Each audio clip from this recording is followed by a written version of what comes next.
Listen up, open ears, let your mind go. Prop anonymous, y'all, breaking down the Hey, what's good, everybody? This is Propaganda Anonymous, and you are tuned in to the Propanon Podcast. Join me as I explore topics discussed in the work of Robert Anton Wilson and interview some of the coolest people in the world. What do we talk about on the Propanon Podcast? We talk story. We talk symbolic anthropology, crime and criminology, alternative reality games and UFOs. We talk conspiracy theory, comedy, comic books and quantum physics, liberation theology, negative theology, terrorism and music, sex, magic and drugs, psychedelics, housing and love. This is the Propanon Podcast. Tune in. Open your fucking ears, jackass. Hey, what's up, folks? What's going on? This is Propanon reporting for duty. Hope everyone's doing well out there, or as well as you can be doing as World War III looms in the distance. Wow. Let's hope humanity can pull it together before we blow ourselves up on this small planet. I mean, shit. Anyway, I'm not here to pontificate on current events. I'm here to bring you another dope episode of the Propanon Podcast. So without further ado, let's get into this episode. And in this interview, I sat down with John Crawley, author of the book, The Yank, the true story of a former US Marine in the Irish Republican Army. John's memoir cinematically lays out his life as an Irish-American kid born in Long Island, New York, to two Irish immigrant parents, to him going back to Ireland as a teenager, then back to America in the late 1970s, where he joined the US Marine Corps, and in the Marine Corps, after 4 years, got into the Marine Recon Division, the Marines' most elite Army reconnaissance group. After he was released from the military, Crawley went the same day back to Ireland, where he worked on joining the IRA. After years as a soldier in an active service unit, he was then sent to Boston, Massachusetts by Martin McGuinness to organize a major gun running operation with none other than the Boston Mob. That's right, Whitey Bulger, Steve Flemmi, and Patrick Nee, and others in the Boston Mob helped John accumulate nearly 7 tons of weapons, which he was set to bring back across the Atlantic from Boston to Ireland in 1984. However, an informer behind the scenes played a part in him getting busted off of Kenmare Bay in Ireland with all that weaponry. Our interview gets into all that, but we also talked about the perennial scourge of Irish republicanism, informers, and British agents. We talk about the revelations that the head of the Provisional IRA's internal security unit, Freddie Scappaticci, was himself a British agent, and what that meant to the IRA's war for liberation. We also talk about the Troubles from the perspective of a soldier fighting on the ground, and what all that meant. War is a horrible phenomenon, and war over land is something humanity is still struggling to evolve out of. How do we all get to the place where we can share this earth without exploiting or murdering each other? These are tough questions when it comes to the legacy of violence that is the colonial British Empire. For John and others like him, Ireland remains unfree and yet to be a fully united republic. The most important question these days is, how do we secure an Irish republic in peace and not war? So without further ado, here's my interview with John Crawley. So John, what is Irish republicanism? Well, Irish republicanism is an ideal, a political philosophy based on a civic view of the Irish people, a citizen-based view, as opposed to a more national view, or an ethnic view of the Irish people. Irish republicanism was was started in 1791 by the United Irishmen. Although Irish nationalism has tended to be associated with Catholicism and the native Irish, and Irish republicanism also came to be associated with that. A lot of people might be surprised to know that the Irish Republican movement of the United Irishmen was founded in 1791 by 28 men, of whom 26 were Ulster Presbyterians and 2 were Anglicans, Wolfe Tone and Thomas Russell. So it was actually started by Protestants. And these were Protestants of the Enlightenment, unlike, Protestants of the plantation who saw Ireland as a conquered country and saw themselves as having a unique and supremacist role in that. But you see, up until the founding of the United Irishmen and the concept of Irish republicanism, most Irish nationalists wanted the return of a Gaelic aristocracy, or perhaps even a Catholic king on the throne of England. The United Irishmen were the first to come up with the concept of Ireland as a sovereign, independent republic in its own right, a republic that would transcend the sectarian divisions and break the connection with England and forge a joint civic identity of Irishmen in a national democracy within an all-Ireland republic. And that's basically what it's been about for 200 years, and it's still about. And did the role of informers have anything to do with the rising not happening conclusively at all? As always, yes. Of course, there was a Leinster executive of United Irishmen that were formed to organize the rising, and there was an informer on that. And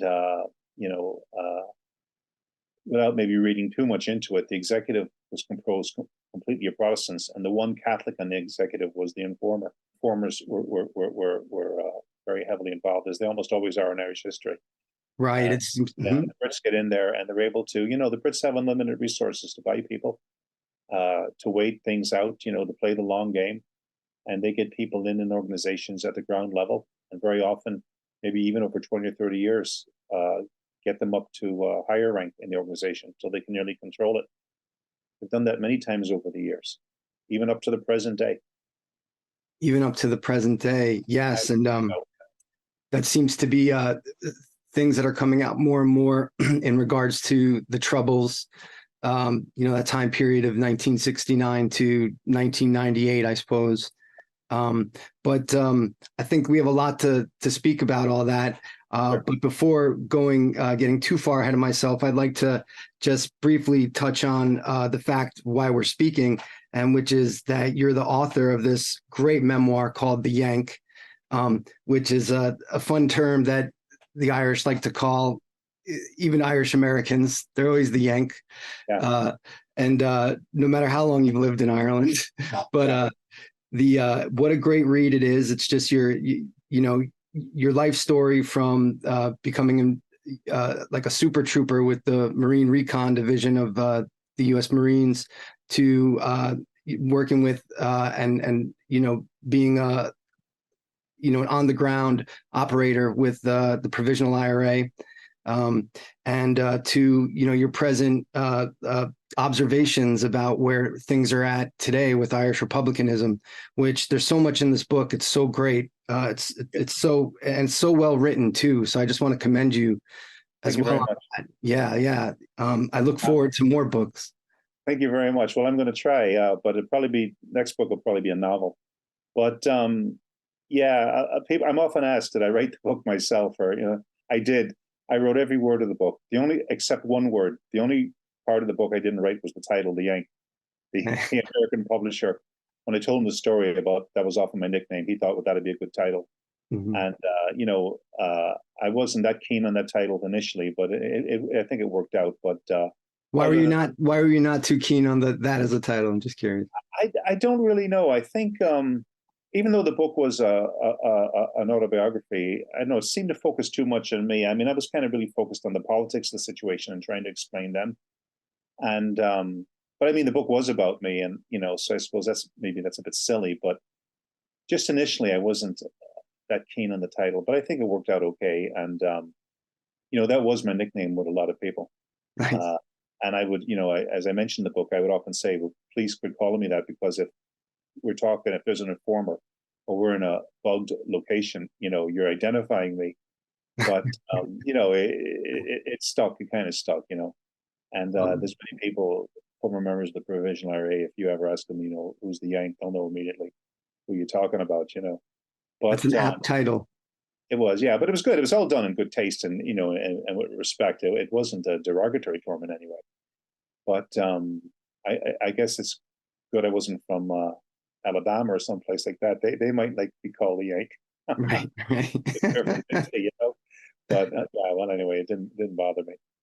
So you went through the Marine Recon, and from there, you say in the book that after 4 years in the Marines, you left on an early May day in 1979 in the morning, and you were on a connecting flight out of JFK at 2 p.m. to Dublin, Ireland, to seek out and join the IRA. Yeah, well, no, well, I was on a connecting flight to New York to catch a flight to Ireland. Yeah, but I mean, I was on a plane for 2 o'clock. I was the first leg of my way home to go back to Ireland. Yeah, so I wasn't wasting any time. And you were got a job on a building site, or you asked around to Yeah, see if anyone, was that what it was? You were kind of just asking around, did anyone yeah. know anyone? I got a job. My dad was a builder, and I got a job with him for a while. But then I was trying to find out how to join the IRA, and I found out this guy had been a prisoner, and he was working on a building project. So I got myself in there, and I kind of approached him and talked to him for a few days, and he guessed my intentions pretty quickly, and he did try to put me off it at first. He says, it's a dangerous, bad life, and but I wasn't for I wasn't going to quit at this stage. So eventually, I was approached by somebody in the IRA. They heard I was looking to join, and it took a few months and all of interviews and things like that, and checking out my background. But eventually, I was sworn into the IRA as a volunteer. And this was in 1980. 1980. Yeah. Mm-hmm. How long between, well, let's talk about your swearing in. Yeah. Like, because at the time there was the Green Book, and it's my understanding that it was basically Jerry Adams and maybe Ivor Bell who came up with this notion of the Green Book, and to have IRA volunteers, I guess, just read the Green Book. Is that Well, that was basically it in a few lectures, because a lot of men were breaking in the barracks. A lot of men were being beaten and tortured, and they were given information. So the thing about the Green Book, the main point of it was to give an outline of what we were fighting for, and also about security. Security was a major part of it, keeping your mouth shut when you were arrested, things like that. And I don't remember, it's quite a long time, but that it wasn't too sophisticated. Now, it certainly wasn't a training manual. It didn't train you in weapons or anything like that. And so when you were sworn in, it meant you had to be what they call green booked. You got the Green Book, then you were sworn in. So basically, technically, you could be executed if you became an informer, because under the IRA rules, if you hadn't been sworn in, you really couldn't be shot for informing. You had to be a member, But if you were, it was basic. It was to protect and secure our own organization from infiltration by the British. It was a major motivating factor in all this, and to give men some sense of what they were fighting for. What year? Because they're then before Adams and Ivor Bell. Of course, many audiences who are not too familiar with the history of the IRA and Sinn Féin often associate Jerry Adams, Martin McGuinness with, being the prime leaders of Sinn Féin and the IRA, if you will. They're not historically aware of people like Rory O'Brady, Dahi O'Connell, and other leaders of the provisional movement before Adams and McGuinness came on the scene. So I guess that means to say that before Adams came up with the notion of the Green Book, or whoever came up with the notion of the Green Book. I actually don't know who came up with that originally. It was before my time. And just to let you know too, when you join, they don't turn around and tell you who the leadership are. Like I didn't know who the leadership were at the time, So the Brits knew. The Brits knew, unfortunately, but I didn't know. Yeah, because I guess I was just going to say that there was many times then where there was not a Green Book, like how people volunteered for the IRA before the Green Book. I'm sure there was, yeah. Sure, there was a time when there was no Green Book, yeah. Because perhaps maybe then that is a response to that 1976 policy of ulsterization, normalization, and criminalization. And then the increased amount of infiltration that seems to occur, I guess, well, during that time of 76 or whenever, right? Because how would it work? Basically, the British would scoop up just a whole bunch of people, some being the IRA, and then they just torture them until they broke, Yeah. and then provided information. Right information or signed statements. Now, a lot of people were scooped up, were tortured into breaking on operations they had no involvement in, absolutely none, and they would just sign a statement, and then they would be put in to prison, and that would be then down to the special branch of the Brits solve that case, so to speak. Some were involved, but the biggest danger wasn't breaking as such. The biggest danger was agreeing to become an agent and being released and then working for the British from within the IRA, because that happened, quite often. So a volunteer might agree under torture or whatever, inducements or blackmail, or simply money, a large sum of money. I mean, the Brits were known to come in with a suitcase full of money and give somebody a look at it and say, how would you like that? And it did turn some people. So they would then be released for lack of evidence, but they would be working for the British. So every IRA volunteer that was arrested was always brought in for a security brief from the IRA to try to investigate what was the line of questioning and if they possibly broke or told the Brits anything. But then again, by the time by the time of the early '80s, I don't know the exact time. I mean, the head of the security department was himself a British agent, Freddie Scappaticci, and several others around him, and there were no question they were British agents. Right. So we were pretty well penetrated. You see, here's the thing: there was this big play made. The IRA was reorganized by certain people in Belfast and reorganized it into these active service units in these cells that couldn't be penetrated. But then what happened was the IRA brought in Northern Command and started to tell units that various operations had to be vetted by Northern Command before they took place. So you had the theory of all these units being, separate and they don't know each other, but people in Northern Command knew everybody because the whole thing was centralized that way. So it was an extremely weak link. And for example, let's say an operation went wrong in an area, say Tyrone or wherever, Fermanagh. Well, Scappaticci could come down on behalf of the general headquarters part of the IRA security department and quiz people who was on the operation, who did what, who did that. I mean, this guy from Belfast who nobody knew, come down and find out everything because he was acting on behalf of the leadership. The fact of the matter is the man was a British agent.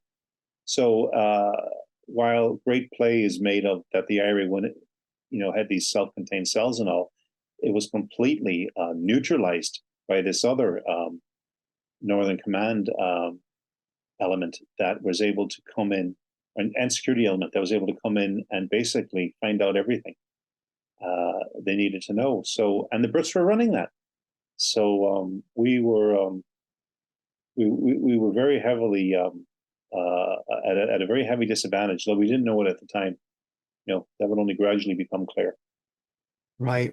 And so touching on the notion of the active service units, the ASUs, that did come out of, I guess it's called Cage 11, where Jerry Adams and Ivor Bell and Brendan Hughes were kept when they were imprisoned in Long Cash, or interned in Long Cash, should say.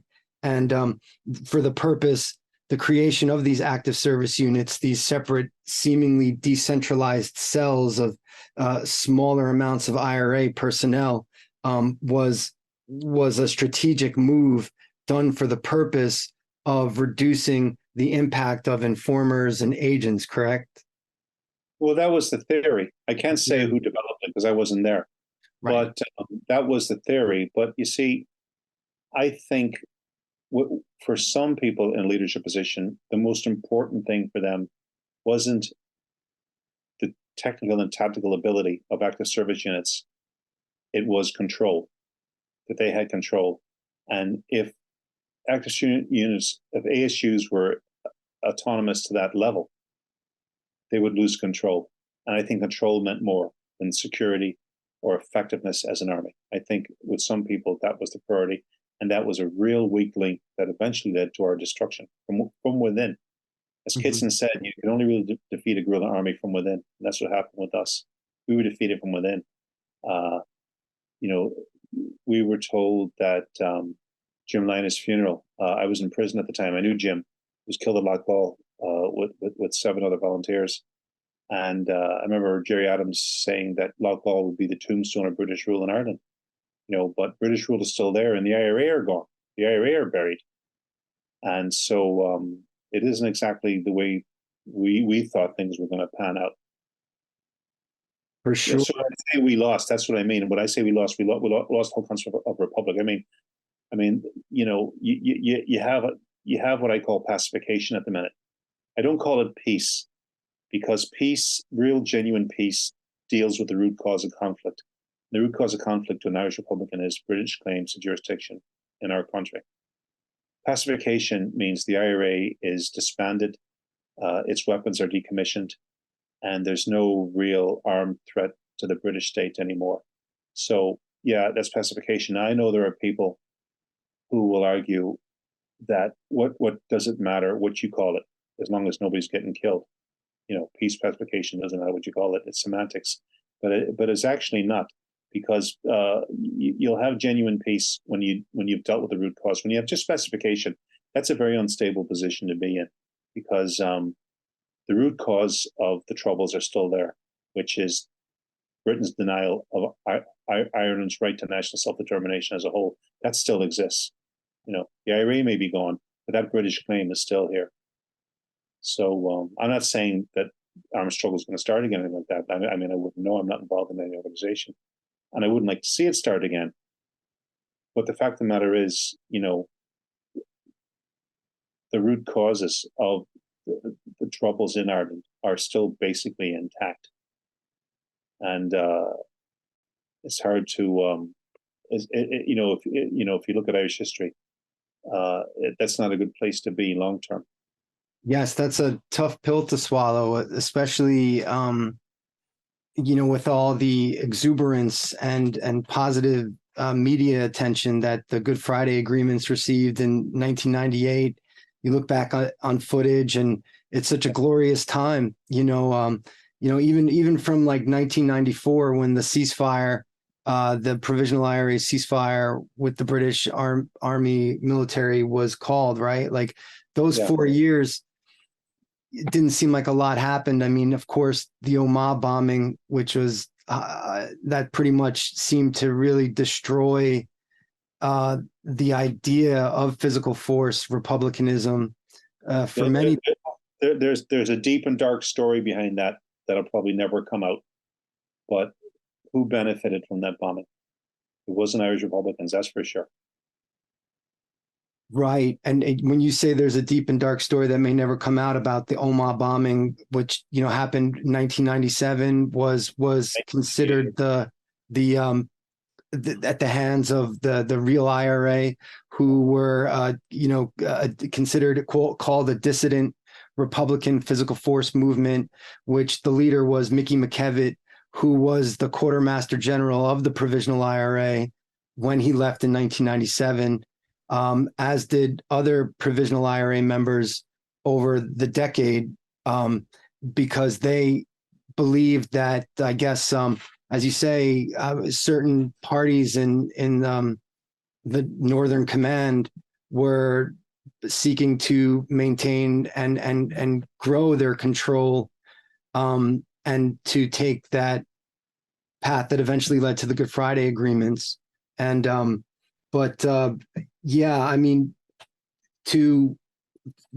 there's so much to unpack about the Omagh bombing, but to backtrack a second to Freddie Scappaticci and the internal security unit, which was a cell unto itself as well, right? So when the ASUs were formed as a tactic, as a strategy, I mean, that seemed, I'd imagine at the time, some people might have thought that was really cool. It was a really, right? Like, because that seemed, especially as opposed to the previous strategy of the flying columns, which was that military strategy of much larger units and maybe more people knew each other. But moving on that sort of idea of the active service unit,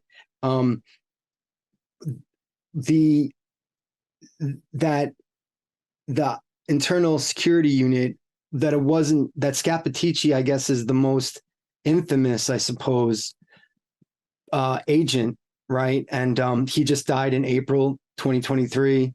There were And quite a few agents, but he'd be the most notable. He, but outed publicly, like. so there are, but so I can't imagine that the security unit being that big. And I've counted, I think, just in recent readings, at least three people who were agents in the internal security unit when it was functioning. They were agents as well. Scappaticci, that guy Kevin Fulton, right? And then possibly that guy John Joe McGee, if that's. Well, I've heard that. I couldn't say for sure. Like I'm absolutely sure Fulton and Scappaticci were agents. John Joe McGee, I don't know. I never met John Joe McGee, but I mean that seems to be widely believed. I couldn't say for sure. But John, how many people do you think are in the internal security unit at one time then?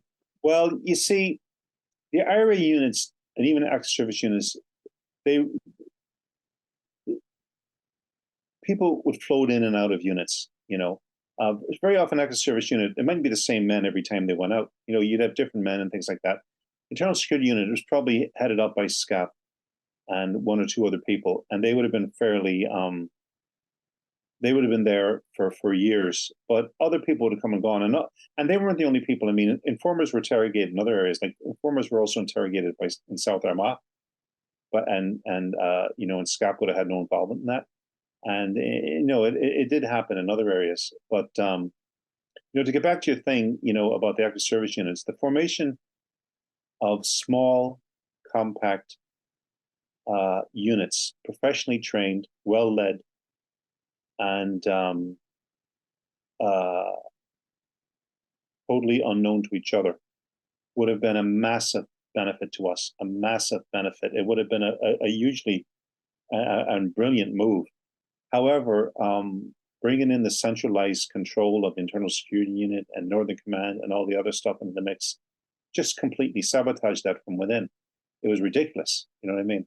And, they talk about active service units, but when, if you're around the border long enough, I was at meetings, when I was active, I got to be very careful what I say here, but I should have known 4 or 5 people. But, within about 2 or 3 years, I knew probably 50 or 60 people. You know what I mean? Yeah. It's just it wasn't what it wasn't what it was meant to be. Definitely not. But had the units been in practice what was pronounced in theory, it would have been a different situation. It would have been I think we'd have been far more effective, and definitely we'd have been far less open to penetration by British intelligence, definitely. But I think the level of penetration by the Brits and their level of knowledge of the movement and their ability to manipulate the movement in directions they wanted it to go was amazing. Very slowly, softly catch you monkey, but eventually they got there. For sure. And you've touched on in previous interviews too. I mean, and what we're speaking on here is, the IRA was an illegal army, right? A clandestine secret organization that already, it not being a legally sanctioned army, that already puts it behind the 8 ball a little bit, if you will, in terms of public perception. Well, just being a member is a prison sentence. You don't have to do anything. Just being a member, it will get you, 5, 6, 7, or 8 years in prison. Just being even a member. In Ireland, yeah. Oh yeah, absolutely. Mm-hmm. And so it's something that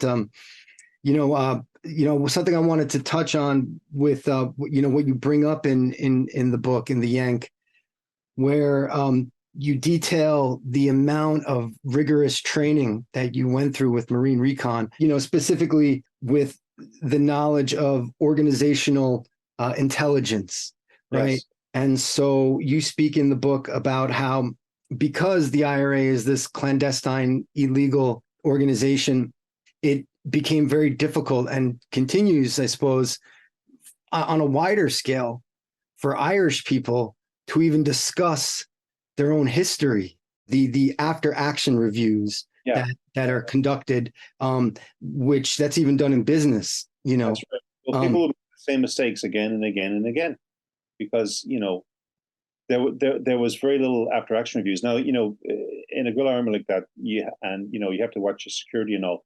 But I thought there could have been. I mean, I had learned hard lessons that people learned before me, and I wish I'd have been told. And there was no organizational map of learning. We could have you see, training camps to be around the border or different parts of the south of Ireland or wherever. And men could be trained in completely different, men could be told something in one camp and told the exact opposite in another. Like, for example, I talk about the British Army helmet being bulletproof. I might tell somebody, well, it's not bulletproof to high velocity rifle fire. And then another place 20 miles down the road, they'd be told, oh, yeah, the helmet's bulletproof. And that would affect how people operate, very much so. It's just a small little example, but you can multiply that around hundreds of misconceptions. And so it would have been a fairly easy matter to develop a cadre of people who had some level of professional training. As I said in the book, we had school teachers. I met many Republican school teachers who could devise lesson plans, training, and we had artists who could make training aids, and we could devise a course structure and train people to a very high professional level, right? But it never seemed to get off the ground. It was always, I mean, I was actually told by two members of the IRA Army Council, I don't want to name names, you could teach a monkey to shoot. You could teach a monkey to shoot. Now, yes, you could probably teach a monkey to point a rifle in a certain direction and pull a trigger. But you can't teach them marksmanship fundamentals. You can't teach them how to move, shoot, and communicate as part of a cohesive team. They had what I would call the most stinking attitude towards training that I've ever come across. I couldn't believe it. Coming as a Marine instructor. Now, many people in the IRA were fabulous. Some of the finest men and women I ever met were IRA volunteers. Many were killed fighting for the freedom of the country. Some died in hunger strike, the most agonizing deaths for a principle. I mean, we had terrific people, but we also had people who were completely fossilized in their thinking and could not break out of their narrow mental orbits. Just couldn't do it, and some, I believe, wouldn't do it because I think they believe that if we got to a higher level of military capacity, their lives would be in danger, and they liked the positions they were in. Sorry if I'm talking in circles here. I know I'm being vague, but I really can't get too more specific than that. But Understood. we could have trained up to a much higher level than we did. It was quite possible to do it. It would have been as easy to do it right as to do it wrong. But time and time again, certain people chose to do it wrong. And that just drove me bananas because the men who were being trained wanted the best possible training they could get, almost across the board. It was always at a higher up level that I found the blockages and the problems. And the gaslighting, as if to say, sure, even the Brits say we're the best trained guerrillas in the world. What are you on about? And then I'd be thinking, well, maybe, am I wrong here? Is there something I'm not saying? It would be so all pervasive, this gaslighting, that it would make you nearly question your own judgment. You question what you're saying for yourself, but we certainly could have done better with the training. No question about that. Now, we had a good engineering department, the department that made a wide range of improvised explosive devices and things like that. And the lack of effectiveness actually in small arms and that is flagged up a bit by the fact that even according to the Brits, half the British soldiers killed between 1979 and the ceasefire in 94 were killed in 12 bomb attacks. So gun attacks were quite ineffective because basically men weren't trained. Not only not trained in their own weapons properly, but had very poor understanding of the enemy equipment. They thought helmets were bulletproof. They thought the jackets were bulletproof where they weren't bulletproof. The flak jackets and that, and there's just an awful lot of misconceptions like that. And people weren't stupid. I'm not saying that they weren't stupid. I mean, if you put me in a 737 and asked me to fly it, I wouldn't know where to begin. Does that mean I'm stupid? It just means I'm not trained to do it. Mm-hmm. So there were some very intelligent guys, but and women too. But there was a lack of leadership in critical places that prevented us from getting to negotiations eventually in a much stronger negotiating position than we did. Mm-hmm. And when we come to a good faith agreement, I don't want to jump ahead too far, but there's this narrative. People think that the Provos, negotiate this agreement with the Brits. I mean, the good faith agreement was negotiated between the Dublin government and the London governments. The provisional of the IRA were on the fringes and were consulted about decommissioning and policing in certain aspects. What they would accept and they wouldn't accept, but they were not in any way central to negotiations. They were not a victorious army negotiating with the enemy. That was never the case. Although that's the narrative they try to push now.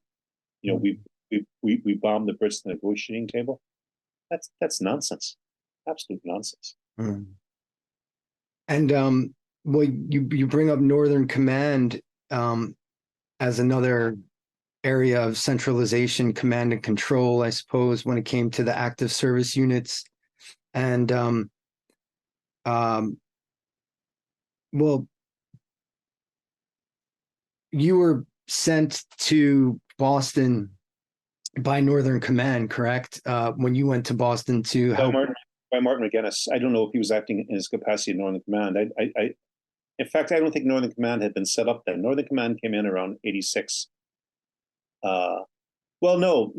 I'm sorry. Northern Command was there, but the order to run operations through Northern Command, I think, came in around August of '86, I believe. Okay. So I don't think. I think Martin was probably. I don't know what capacity he was acting in. He was an IRA leader. He told me to go to the States Mm-hmm. to buy guns, and I thought it was ridiculous because. And he specifically told me, "You have an American accent. You can go to a gun store and buy guns." Mm-hmm. And I says, "Well, there's only 3 or 4 guns we need to get. Really, send that list over there, and there's loads of guys over there with American accents who would happily go in and buy guns for us. There was, and." No, he wanted me to go, and I was I had just tied in with Jim Lina, and I was going to move over to Jim Lina's unit the following week. And had I got there, me and Jim were very much in the one wavelength when we met again in prison. And had I got there, I think I could have contributed a lot. Not as an operator, but contributed a lot as maybe advising on training, weapons, accessories like night vision, things like that we could have got would have improved us. And that would have been, I think, the best place for me to be as a volunteer. But, ridiculous to send me with all the training I had in Marine Recon as an instructor, to send me to the States to buy guns because I had an American accent. So the only asset that, Mark McGuinness felt that I had to contribute to the movement was my accent, basically. I mean, and I thought, so joining Marines, the recon had been a complete waste of time as far as I was concerned, because I really wasn't able to contribute anything substantial to the IRA at all. Just my accent, which was ridiculous. What unit was Jim Lina with? Well, he was from North Monaghan. Now, Jim operated with different units, but when he was killed, he was with East Tyrone. But again, Jim would have operated with the Fermanagh Brigade. He would have operated East Tyrone. He would have operated all over the place. Very active volunteer, somebody that I felt had, the special forces capabilities or character that I would have met with special forces people that I met when I was in recon. I met Green Berets, met SEALs, met, Army Rangers. Jim was at that caliber. I felt that caliber. He was highly intelligent, absolutely courageous, and he could have become, as I say in the book, of inspirational significance had he lived, and I can understand why the Brits were so determined to take him out of it, and the men around him. He was killed with other men too, who were very good men. But I knew Jim. I didn't know the other men. But everything I've heard about them is they were first class operators, like really good men, good patriots, good Irishmen. Yeah, because Jim Lina and others in the active service unit in East Tyrone, I think, as you said, were ambushed by the SAS in 1988 Yeah, on an operation in 87, yeah. 1987. Excuse me. Yeah, well, they were informed on. I mean, the SCS were waiting on them. I mean, the SCS aren't waiting around every barracks in the north. They were waiting on that specific one to take them out of it. So obviously, they knew that the men were coming. And the news story at the time was that the SAS was waiting for an ambush, but the IRA came out firing first, which it turns out didn't happen at all. They were just disseminated as soon as the SAS saw their car. For some people, that distinction doesn't matter, but this touches on almost everything about the Troubles, really, is the dirty wars.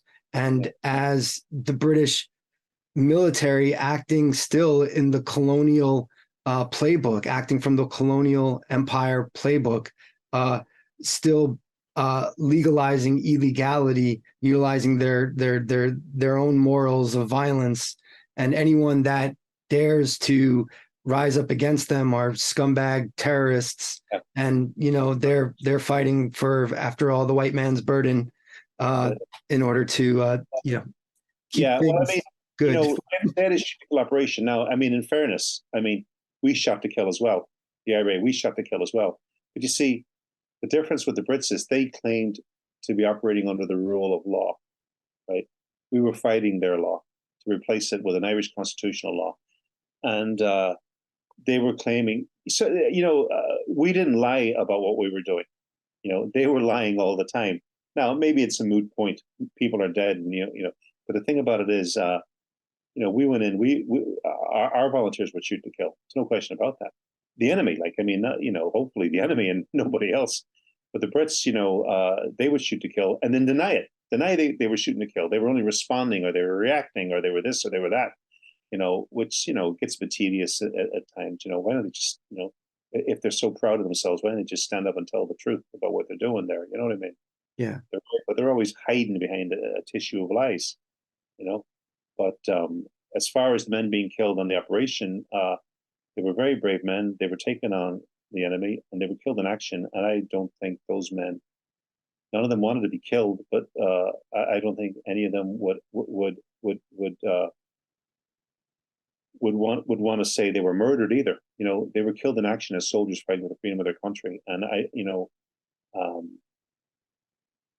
I can't speak for them. I obviously can't speak for them, but I knew Jim, and I have a good idea the type of person Jim would have let near him. Jim wouldn't have let anybody near him or have operated with anybody unless they were pretty damn good men themselves. And everything I've heard about them is they were good operators, good men, good soldiers. They were patriots. They were patriots, and they died fighting for the full freedom and independence of their country. And they were a tremendous loss. But it helped pave the way for other more ambitious pipsqueaks to move up the political ladder and build little careers for themselves. But that's another story.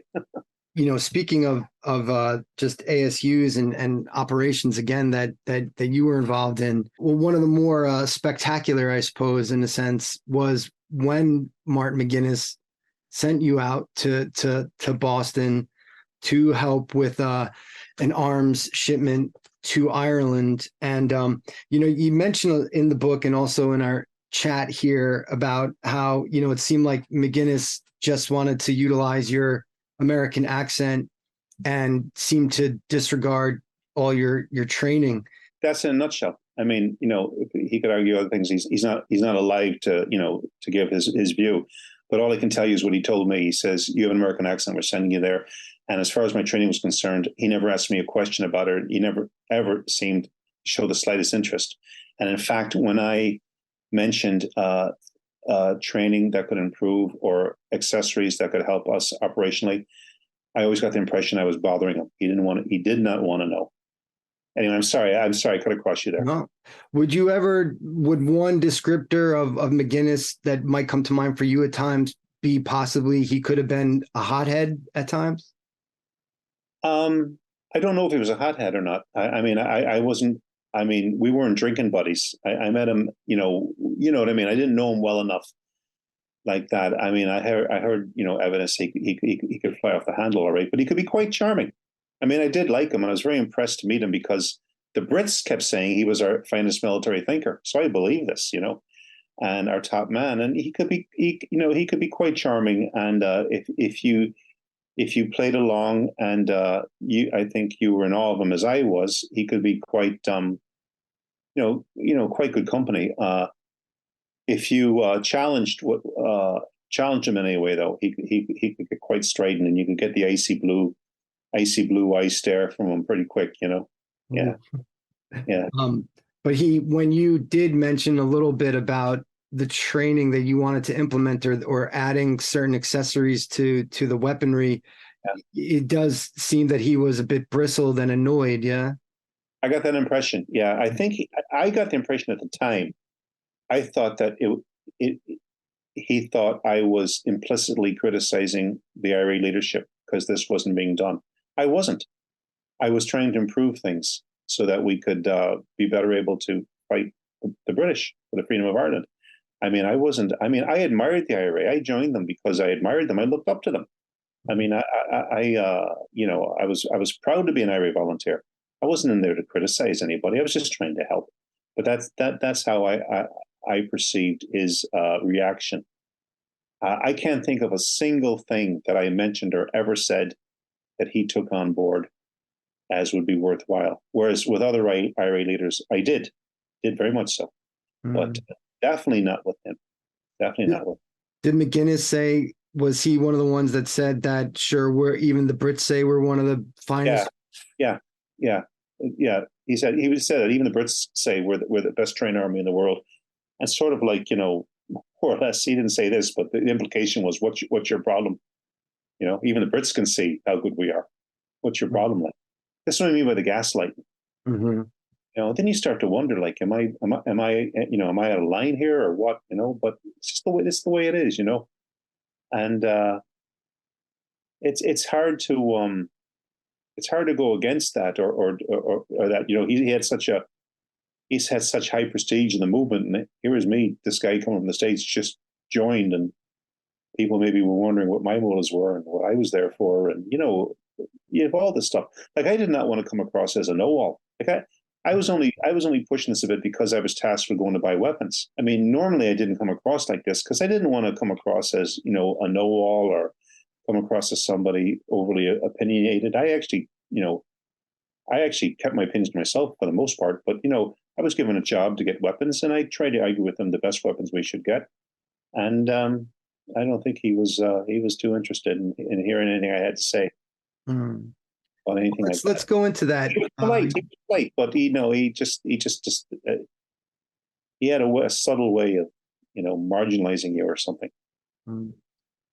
Well, sure. I guess that's one of the criticisms of McGuinness, and then maybe Adams as well, when it came to Rory O'Brady, who was the leader of Sinn Féin, and Daithí O'Connell, I suppose, how they kind of marginalized them within the Republican movement. So one criticism would be when the kind of rising of the Young Turks, if you will, from the late 70s to 1982, and then beyond, right? 86, when Rory O'Brady was then sort of, you could almost say, eliminated, but he obviously was not killed. Well, what I say about the so-called Young Turks, and I don't, is that they weren't very good at defeating the British government, but they were superb at gaining control of the organization and keeping control of the organization. And there were people in that. You see, I'm a firm believer in that a real leader produces more leaders. That's what real leadership's about. You make more leaders. There were too many people in the provost who were only interested in followers. They put followers in the position, and we should have been a ruthless meritocracy. In the sense, what I mean by ruthless is, if a man was the best man for the job, even if you didn't like him or you didn't agree with him, or he wasn't on your side on arguments, whatever, he should be in that position because he is the best man for the job. That would not happen. So, very often, disciples were put in place. I believe, in key positions, and many of them, too often, were very incapable individuals. Some of them were capable, but too many times they were incapable. But if they were on message, on board, in other words, a spoken wheel. If the wheel turned this way, they turned that way. If the wheel turned the other way tomorrow, they turned that way too. No bottom line, no prince. In other words, their loyalty was to the messenger, not the message. My loyalty was to the message. And the message was the establishment of full freedom of Ireland to establish a national democracy within an all-Ireland republic, and to ensure that Irish constitutional authority resided with the Irish people and not with any foreign government. That was, to me, the message. If the messenger wasn't on board the message, then I had no more interest in the messenger. Whereas other people, their loyalty was to the messenger, because for whatever reason, maybe reasons of they like being promoted, they like being they liked the patronage of having somebody guiding them through their career as a whatever. You know what I mean? Mm-hmm. I mean, I can't answer for somebody whose loyalty is to an individual guru or messiah and not the actual message. Mm-hmm. That's all I'm interested in, is what is the bottom line. And well, on that note, you on McGuinness's order, you went to Boston to fulfill an operation and a mission, and it brought you rubbing shoulders with, I suppose, the Irish mob in Boston, yeah, at the time. I guess, yeah, the leader, I suppose, there was Whitey Bulger, right, and yeah. Steve Fleming. Steve Fleming. I met them on numerous occasions. But I have to say, you see, to put this into perspective, and I was often asked, well, how could you work with these guys and all this? You see, I didn't have the advantage of all the books and the movies that are out now about these guys. I don't know anything about organized crime. I was a Republican. I was a patriot, right? I didn't know anything about Boston. I never heard of Whitey Bulger in my life. I didn't know who the hell he was. Well, I knew he was prepared to break the law because we needed weapons, and he was going to help us, get weapons to an extent, or allow people working around him to work with us, right, to provide that resource. But the stories you hear about him now, the people, the murders, pulling teeth out of people, burying them in basements, burying them under bridges, and all that. I mean, he didn't tell us that. He came across as a pretty sophisticated guy. He was intelligent. He was well read. He didn't come across as the mercurial psychopath he's portrayed, although I saw glimpses and flashes of that at times. But I have to say, there was a coldness about him. He had a right-hand man there called Patney, who I warmed to a lot. Patney was born in Ireland. He came from an Irish-speaking household. His parents spoke fluent Irish in the house when I was there. Yes, that's his book, Patney. Yeah. Pat was a good guy. Pat was a criminal. Makes no bones about it. He called himself a criminal, but he also had a great support for the struggle for Irish freedom, and he gave us a lot of help. If it wasn't for him, we wouldn't have accomplished very much. So, Whitey wasn't hands-on in that sense, but I never could quite discern Whitey's real motives for helping us or allowing Patney to help us. But I never trusted Whitey, and I'm not just saying that in hindsight. I generally never trusted him. I was never comfortable in his company. Whereas, I liked Pat. I liked being with Patney. We got on well. He was a former US Marine as well. I didn't tell these guys too much about my background, but after, we had some successes in certain things I can't go into. And when we did, and, I felt I could give them a level of trust, I told them I was in the Marines too. And, and after that, me and Pat really bonded. And I liked Pat a lot. Pat Pat watched my back, but I have to say about Whitey Bulger, I mean, knowing what I know now, it's 10 times worse, but even not knowing that stuff back then, and not knowing the details of what he was doing, I found him a very cold individual and somebody that I would not be friends with. We wouldn't be drinking buddies. Well, I don't drink anyway. we wouldn't be drinking buddies. You know what I mean? Mm-hmm.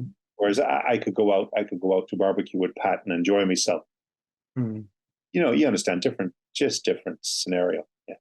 Right. Well, sure, of course. I mean, some people are just pure psychopaths. Yeah. Well, I didn't know if he was a pure psychopath at the time. He seemed to be. There was this coldness there, and as I say in the book too, it came to a point where I thought that if my operation was conflicting with his operation, I could disappear. Mm-hmm. That did cross my mind at the time. So I didn't trust him. I didn't like being alone with him or anything like that. Yeah, that's a pretty harrowing moment in the book that you describe, where you're cleaning, you're filing off some serial numbers from some AK-47s or something, and then in comes Steve Rifleman Flemmy, who also was fond of torture. And well, I didn't know that at the time. Right. Yeah. And Whitey Bulger. Steve Flemmy came across as kind of okay to me. I mean, I wasn't afraid of Steve Flemmy.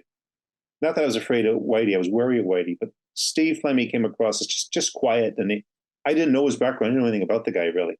But it was Whitey I was focused on, and they did come down to the basement one time, and I was in the corner, and I believe that's the same basement where they buried the bodies, and where they later killed John McIntyre. Mm-hmm. But I mean, of course, I didn't know any of this at the time, and I just remember, the hair standing on the back of my neck, and wondering why they were down here, and I was in this corner.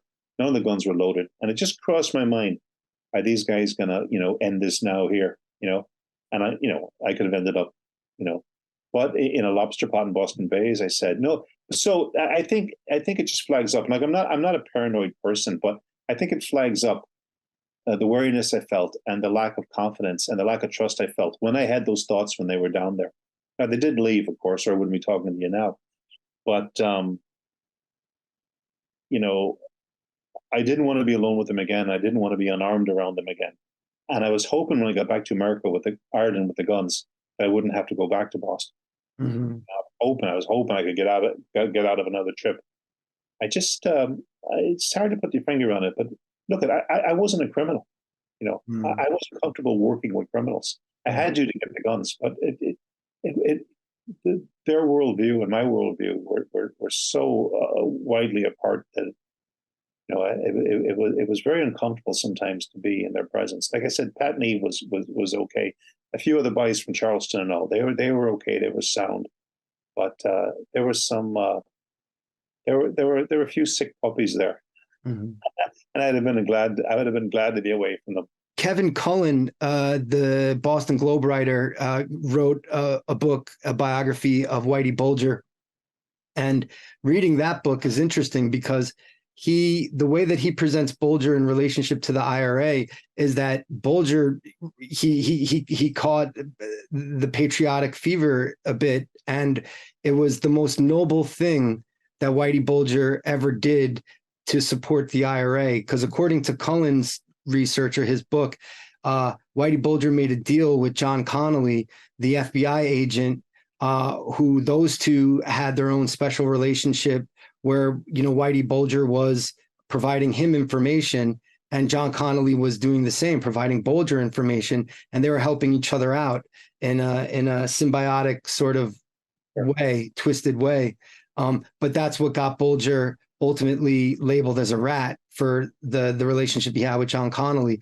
But according to Cullen, Whitey Bulger made this deal with John Connolly that before they went further in their relationship of whatever, ratting, he made Connolly promise that he would not touch any of the IRA stuff. Well, I couldn't, I don't know, but I do know that when we were loading the weapons on the Valhalla in Gloucester for the trip across, Whitey told me, and he told me in a sense, I believe him. I remember saying, well, I hope we don't get arrested now, we're about to leave. And he said that there was no FBI investigation on IRA activities in the New England area going on at the time. And he seemed quite confident about that. Now, He didn't tell me how he knew that, but he said it in a way that made me believe he did know that. But I didn't, he seen, but he didn't tell me he was working with the FBI. But, some people have said to me, oh, he probably told on you, and he didn't. The FBI, the American authorities would never have allowed us to leave American territorial waters with those weapons. Never. I mean, we nearly sank coming across the Atlantic in a hurricane as it was. And they weren't going to give the credit for the arrest to another jurisdiction. That wasn't going to happen. We'd have been arrested on the spot if they knew we were there. So no, so he didn't. It wasn't like he was an informer on every little thing, running to them, telling every little story. But who knows? Maybe down the line, if he wanted to get rid of me, he could have told on the next shipment or something, But an Irish informer, anyway, got us on the other end anyway. But it was an informer that took down that shipment of guns. So what was it? It was 1984, and you were sailing out on a trawler named the Marietta Ann. Well, we sailed on it. We left Gloucester on a trawler called the Valhalla, and we crossed the Atlantic. We hit a hurricane coming across. Horrendous, crazy it was, but we survived it, barely survived it. And then we met up with the Marina Ann, about Irish fishing trawler, about 200 miles off the coast of Ireland, and we boarded the boat. And we transferred the weapons, and I boarded the Marina Ann, and then we went our way. But see, we were arrested coming into what they call Kenmare Bay, near Kerry. Well, in Kerry. And here's the thing. People were saying after, this information came from America and all. Nobody in America, including myself, knew who was collecting the weapons on the Irish end or knew we were going to Kenmare Bay. I mean, I could have been going to Donegal, Galway, Sligo. I could have been going anywhere. I didn't know where we were landing the weapons. Not an ocean. Nobody in the American end knew. But the Irish Navy knew. And I know I didn't tell them. So the information came from the Irish side. Definitely. And you basically named who you believe was the informer. Sean O'Callaghan was the informer. There's no question. He admitted it, and he was quite proud of being a traitor. But I believe he may not have been the only one. I have strong reason to believe he wasn't the only one. But he was the one that became public about it. Why is that? Why do you think that there was another informer? Well, because I got a message. It's probably too long to tell now. I describe it in the book, but I got a message, a mysterious message, to come now back to Ireland, bring everything you got, you be on the boat. So first of all, we only had, we had some small arms and all, nothing that would make any strategic difference to the IRA. There was no immediate need for the IRA for these weapons, none. And it wasn't like we had surface-to-air missiles or javelins or something, really important. It was small arms. So it's come now, bring everything, and you be on the boat. And I was never supposed to be on the boat. That was not my role. Was to set up the network and all that. You don't take the guy who set up the whole network and knows the whole network and put him on a boat like that. Plus, I wasn't a sailor. I'd been in the Marines, but I wasn't a sailor. I didn't know anything about operating a fishing boat. I was dead weight. I was like a sandbag. There was no reason for me to be on that boat, but I was told in a message to be. So yeah, it caused everything to go down the tubes. It caused the whole operation, because we had much bigger operation planned down the way for much bigger boat, much more sophisticated equipment and military equipment that could have actually shifted the strategic balance in Ireland, could have changed the strategic balance in the favor of Republican forces. And then so for this little pipsqueak of an operation, everything was put down the tubes for this ridiculous order to come now, be on the boat, and bring everything you got.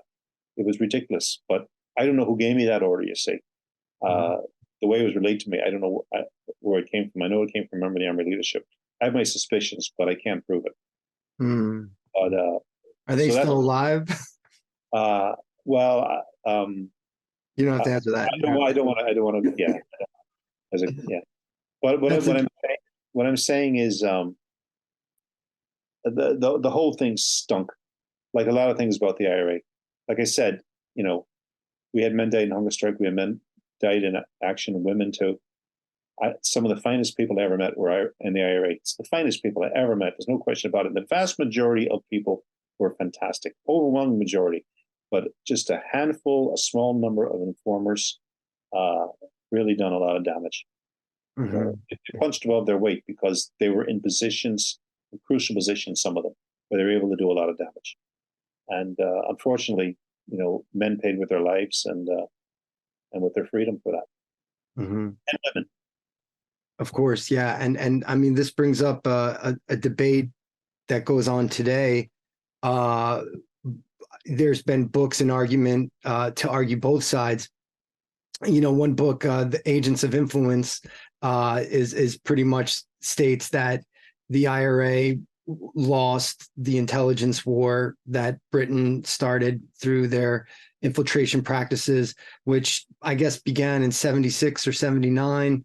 Um, and they were able to, and the whole point was to, also, according to that BBC Spotlight documentary that you were featured in, it seemed like an overriding arc of that documentary was about this infiltration mission from the British military intelligence to get the IRA into a political mode by, essentially, I wouldn't say, propping up Sinn Féin as the way to bring about Irish republicanism.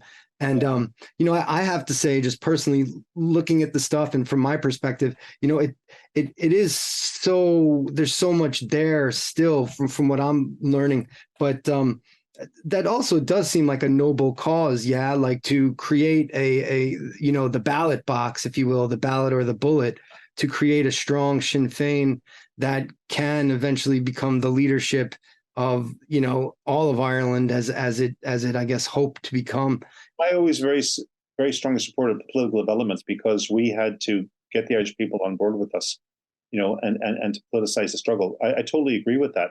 The trouble is where they've got. See, they don't support the Republic. They talk about United Ireland, but it won't be united because under the Good Friday Agreement, you can remain British or you can be Irish. The British-Irish cleavage in national loyalties is kept intact, even in United Ireland. The sectarian dynamic is enshrined, even in United Ireland. I mean, the purpose of our struggle was to break the connection with England and forge national unity across the sectarian divide, right?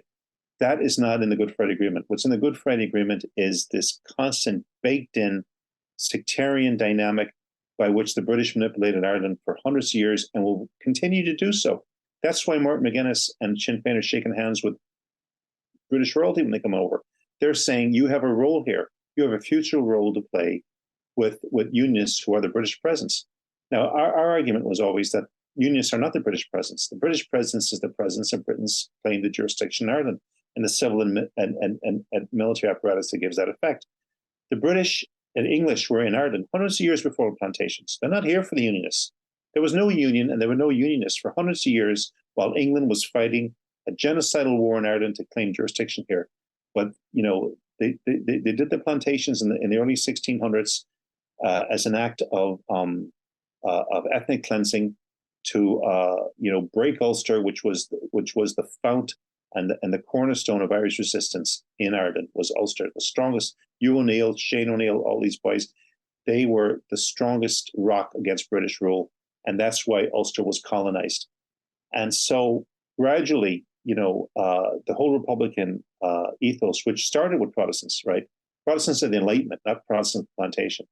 And what they were saying is, we can compromise. We don't have to be, we can compromise. We can bring planter and Gael, as we call it, together with a joint national identity, equal as citizens in a republic.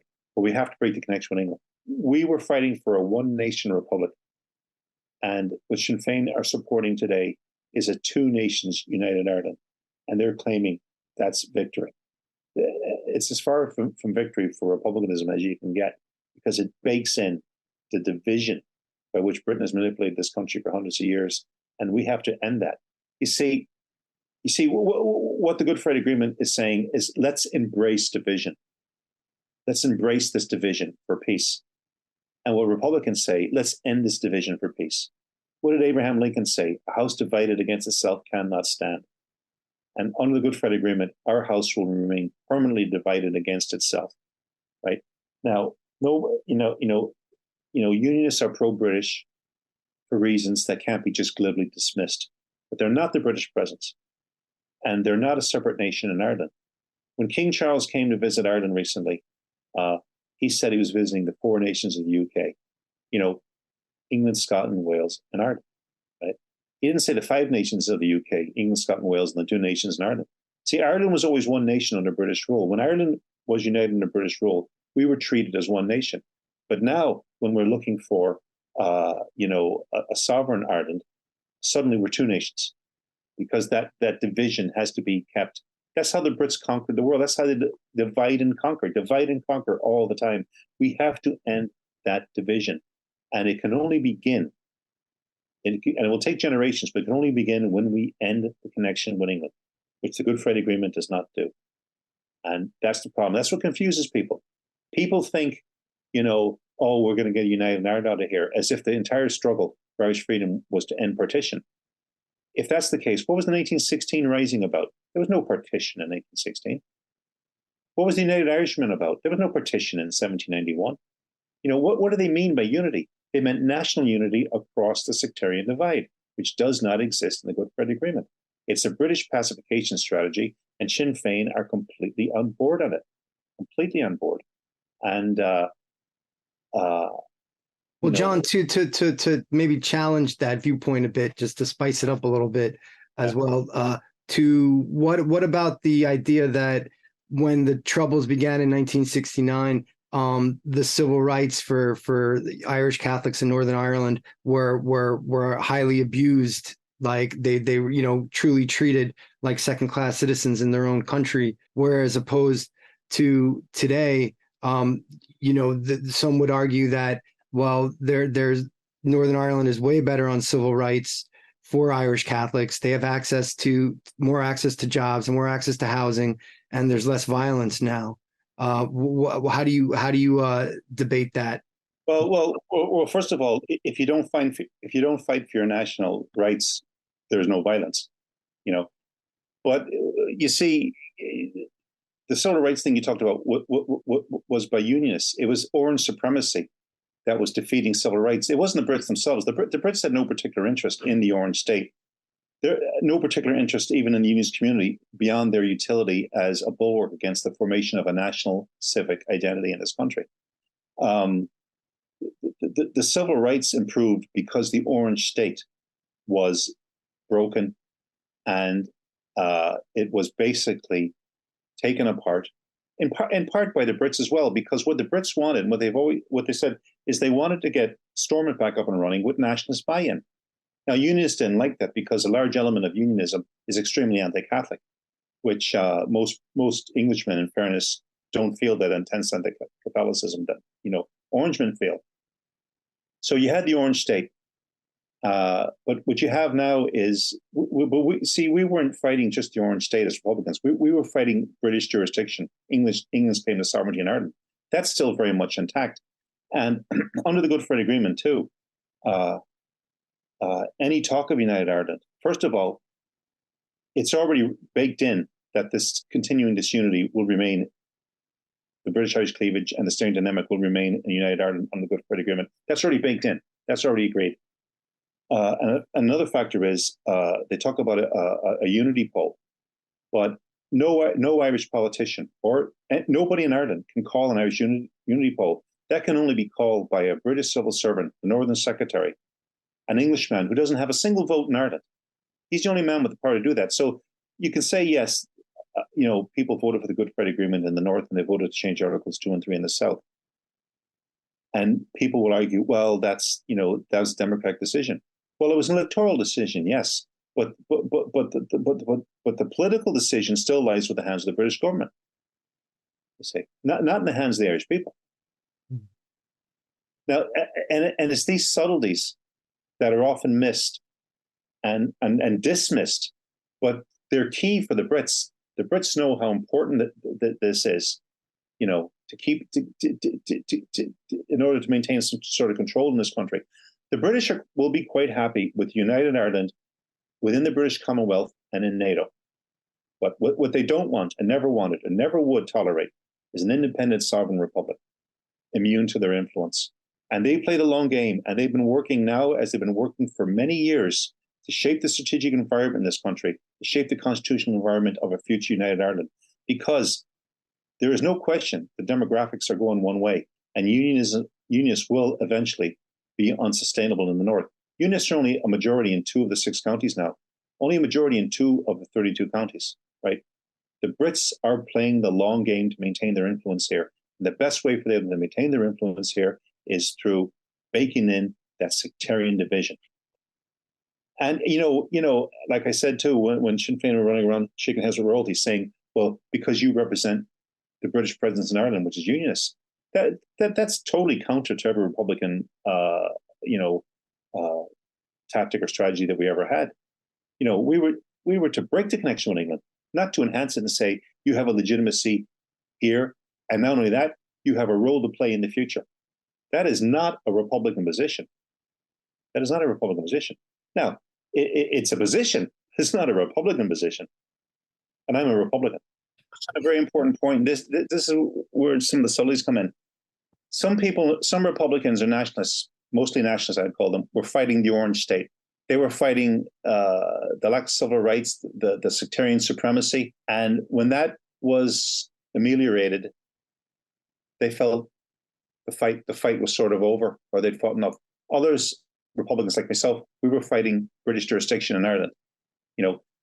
As far as I'm concerned, people say, well, the Orange State and all that. If the Brits paved the streets with gold, I'd have still fought them because they have no right in this country.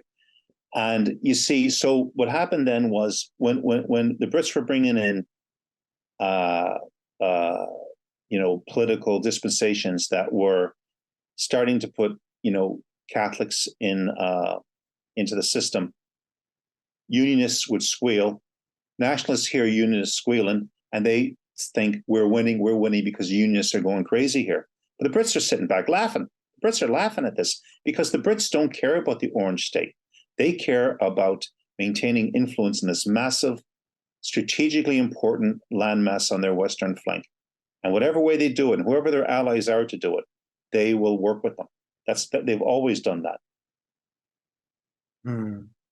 And thank you for that. And do you mentioned that the British state is playing the long game, and that there's only 2 counties that are a population of where Protestants or unionists are. So they have anticipated, in other words, the turnover in the amount of Irish Catholics in the north, and that's what the Good Friday agreements really were, to kind of graft that the shell of Irish republicanism into whatever this shared island motif is. Is that what you're saying? Absolutely. I mean, I think it's been described very well by others that the purpose of this was to get Republicans in and keep republicanism out, and that's what they've done. They talk about a sharing. They talk about a new Ireland, a shared Ireland, and a shared island. What you will never hear speaking of is the Irish Republic. The Irish Republic we fought for, there was no talk of that. Because that wasn't never on the table in negotiations. Never. It's never a matter even for discussion. Never mind negotiation. So that's the position we're in at the moment now. But I think that anyone who believes that when unionist population dwindles to an unsustainable level in the 6 counties, that the British government will just leave Ireland and close the door behind them, are seriously mistaken. Because Ireland is a very strategically placed island. The British nuclear deterrent has to go between the strait between the north of Ireland and Scotland when it's going out to sea. They don't want an independent country on that flank, maybe controlling that strait if they can help it. 97% of all global communication cables, undersea cables, pass through Irish territorial waters or close to them. And also, Ireland is placed on very strategic approaches to the North Atlantic that control the gap between the UK Greenland, and Iceland, where Russian submarines and ships have to come through to get to the North Atlantic. And also Ireland has a population of Ireland has a population of 2 million men and women of military age. So the Brits look at this, and they're not going to just ignore that and leave it to go its own way if they can help it. They've never done that in their history. They're always trying to shape the strategic environment to suit them at some stage down the road, and they play the very long game, and they're doing it right now. And I think one of the unfortunate things about the Good Friday Agreement and the way it's been played is that people see unionists in great discomfiture at losing their sectarian supremacy and think we're winning. But as a Republican, we've only won when we have no British, Irish cleavage and our national loyalties baked into this country, that we have national unity across the sectarian divide and a national democracy within an all-Ireland republic. That is our goal. And we can never achieve that until the British connection is ended. Mm. And so then would you agree in terms of this debate going on, say, like, as I said, between the one stated in that book, Agents of Influence, which was that the use of informants and agents were able to steer the IRA to the Good Friday agreements. And then there's the other side, which I have an idea of where you might lean, but this book by Thomas Leahy, I think, which says that was actually not the case, that it was sort of Britain was, put into a stalemate as well with the IRA, that they had to fully assess where they were at. And Operation Banner, which was the military name for, what they did during the Troubles, a 30-year military campaign, which I think was the longest that the British Empire ever had to fight in modern era, right? Where do you lean on that? Do you think that? Well, first of all, there was no stalemate. I mean, the British had complete command of the strategic landscape across the board. They had us completely infiltrated, and only in a small enclave in South Armagh, in the Crossmaglen area, was the IRA on top of the situation and able to outfight the Brits and outmaneuver them. Very, very small little enclave. Other than that, I think the Brits were very much. They were able to go anywhere in Ireland they needed to go. We were tied down. There was no stalemate. I mean, we got in. They talk about the Libyan weapons that came in. It's 85, 86. It's no secret. I mean, a massive amount of weapons. We given us a capacity that we couldn't have dreamed of in our wildest dreams that we had suddenly acquired. And if you look at the statistics, from getting those weapons in 85, 86 to the ceasefire in 1994, British military, police, and army casualties went down every single year. So what does that tell you? I mean, there's a clue there somewhere, right? There was no stalemate. We were infiltrated, and we returned to an internal settlement on British terms. Now, they're doing very well in the South in elections because it's nothing to do, I don't think, much with United Ireland. It's other factors with the youth and housing and stuff. But you got to remember, Sinn Féin might be riding high right now, but in 2019 they lost half their council seats in the South, and they lost two of their 3 European seats. So I mean, they're taking a position now where their position seems to be now: if you ride every horse in the race, you can't lose. That'll only get them so far. They're a party of protest, and their tails are up. But you see, here's the thing, and I don't want to be specifically against Sinn Féin, but you see, they're claiming to be the Republican Party, and they don't have a Republican message. They've openly said that they will discuss, changing the national flag, changing the national anthem, rejoin the British Commonwealth. They've said all that. Mary Lou McDonald one time was on record as saying she would discuss flying the Union Jack on certain days over Leinster House. Now, she later backtracked and says, well, I wouldn't agree with that, but I would discuss it. But I mean, you don't discuss flying a foreign flag. It's not a matter of, do you think the Brits would discuss flying the tricolor over Windsor? Do you know what I mean? That'd be nice. That would be nice, but yeah, it would be nice. But do you know what I'm saying? They're not pushing a Republican message. They're pushing the message of the Good Friday Agreement, which was a pacification pacification strategy that opened career paths for a lot of people. And I said to you, at the beginning of this talk, that if you play the game by the Brits, they will pay you to oppose them. You become the loyal opposition, right? The provosts have come to recognize Stormont as legitimate. That Stormont, which is a totally dysfunctional regional assembly of the Westminster Parliament, never operates. It's a basket case. They've recognized that as legitimate government. They've recognized His Majesty's Constabulary in the North as lawful authority in this country. No Republican has ever done that. So people might say, well, who cares? There's peace. Okay. That's an argument, but it's not, I mean, the reason there ever was violence in the first place is not because Republicans demanded freedom. It's because the Brits denied it.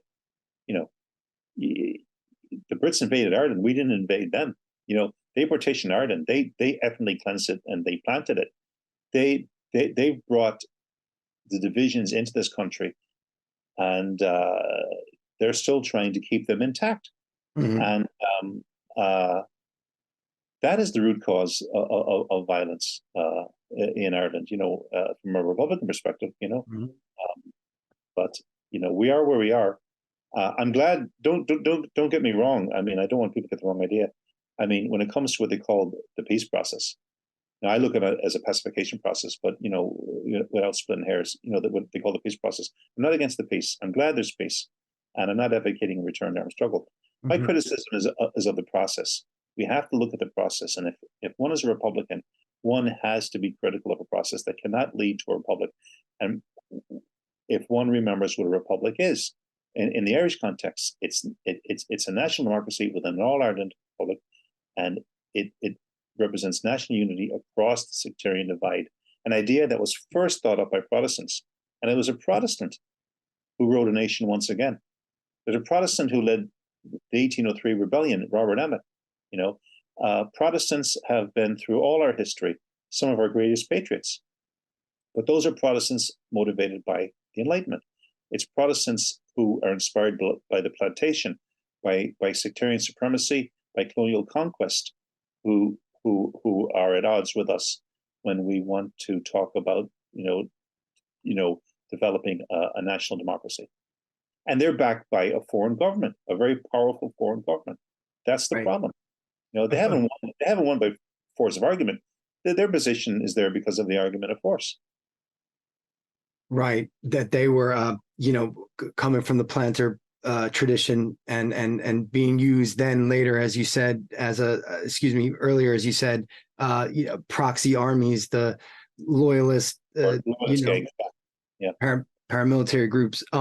But so we've been speaking of this within the context of the British colonial empire and their legacy of violence, again, to name check that book. Which is a it's a different history than some book, by the way, I got the book. I just haven't had a chance to read it yet, but I got it about 3 weeks ago. But I am going to read it this month. And of course, that book detailing some a list of countries that Britain invaded and legalized their lawlessness in. Ireland just being one, but Ireland being the first. And as the adage goes, may also be the last colony to break free of Britain. Let's hope not. But within that context, we speak of informers, et cetera, and secret military intelligence. Mostly, the emphasis is put on, obviously, British military intelligence infiltration of the IRA. And then the Irish Special Branch Police, which Sean O'Callaghan was an informer for, but then also British intelligence as well. But he was working double duty, I suppose.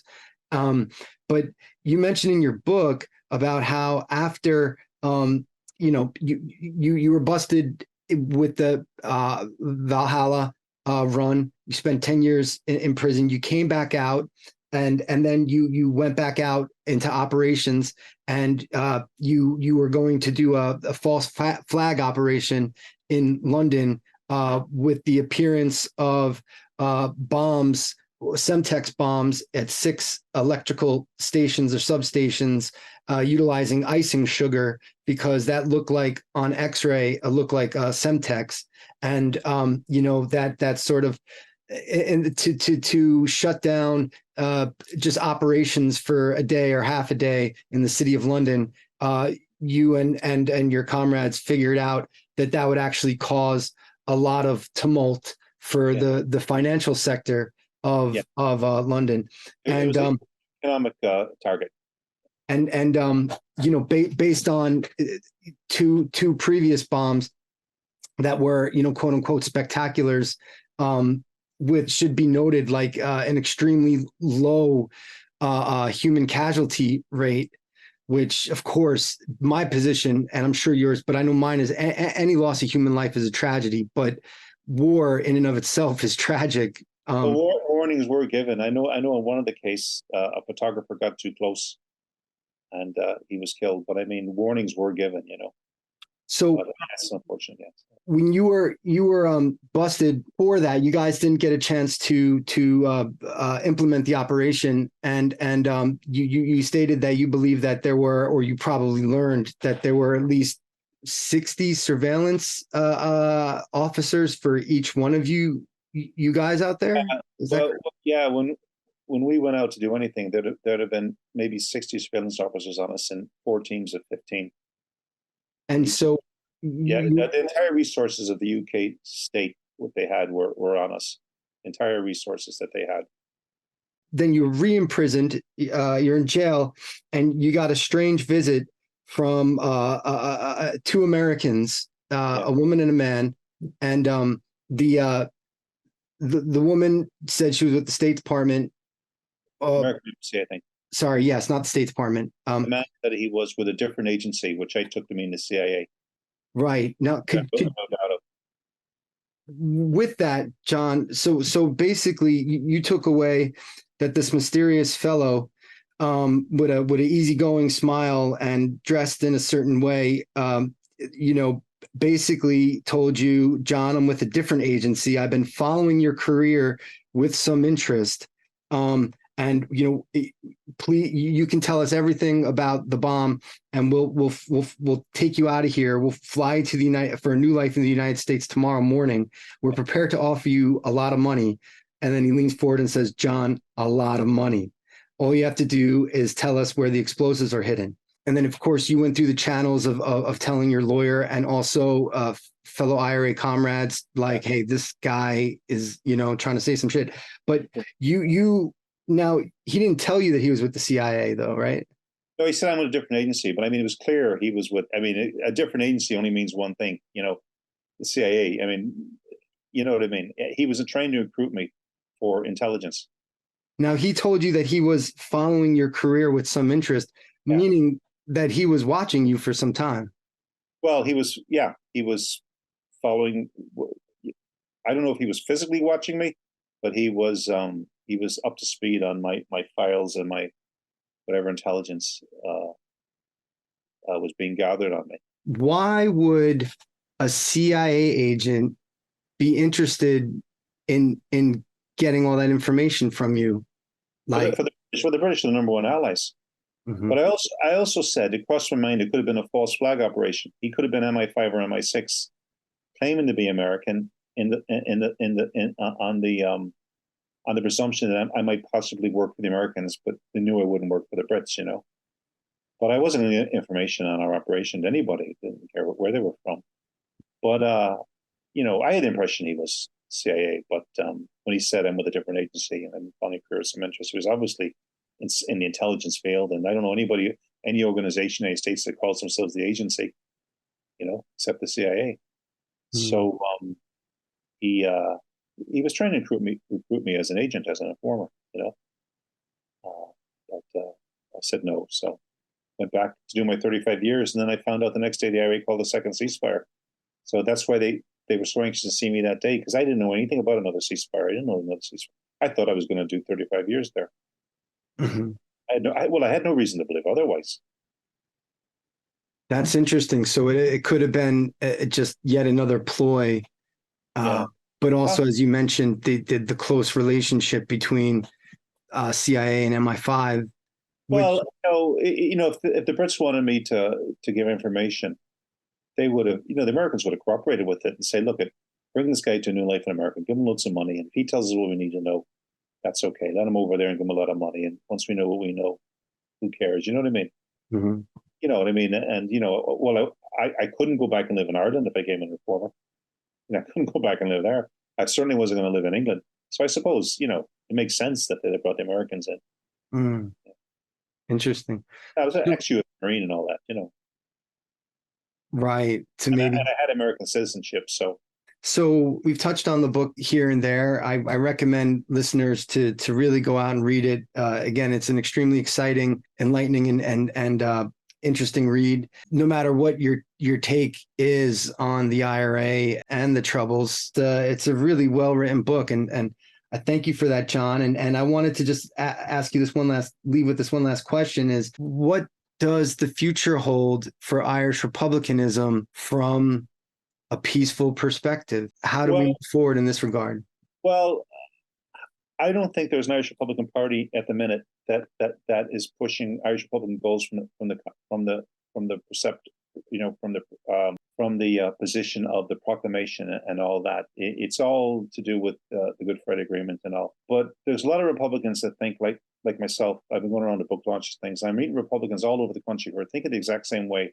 We're all thinking the same way, but we're very, like somebody said to me one day, the Republican movement is like a pane of glass that's been shattered into 100 pieces, and each piece thinks they're the true Republican movement. But I mean, somewhere down the line, I think the contradictions in the Good Friday Agreement have become more and more apparent, and there may be, I hope down the line, and I could see little kernels of hope that there could be a Republican party formed, peaceful democratic political party that would make the argument for the Irish Republic as we believe it should be. Again, as I said before, a republic that has national unity across the Australian divide and has no British context. I mean, they're talking about rejoining the British Commonwealth in the South and all to make Ireland more comfortable for unionists, to make us more British. We're trying to get rid of the Brits. Mm-hmm. So it's possible, but at the minute, it's not a good place to be for somebody like myself or people who think like me, because we're plowing a very lonely furrow at the minute. But all we can do is try to keep the flame alive and keep our beliefs, keep our principles, and hope that someday we'll have a chance to expand them more among people, like-minded people. Thank you, John. Thanks. The book is called The Yank. The author is John Crawley. It's available on all outlets and resources, and I highly recommend it. Thanks very much, Gabriel. Thank you. You've been listening to the Propanon Podcast on the fucking internet.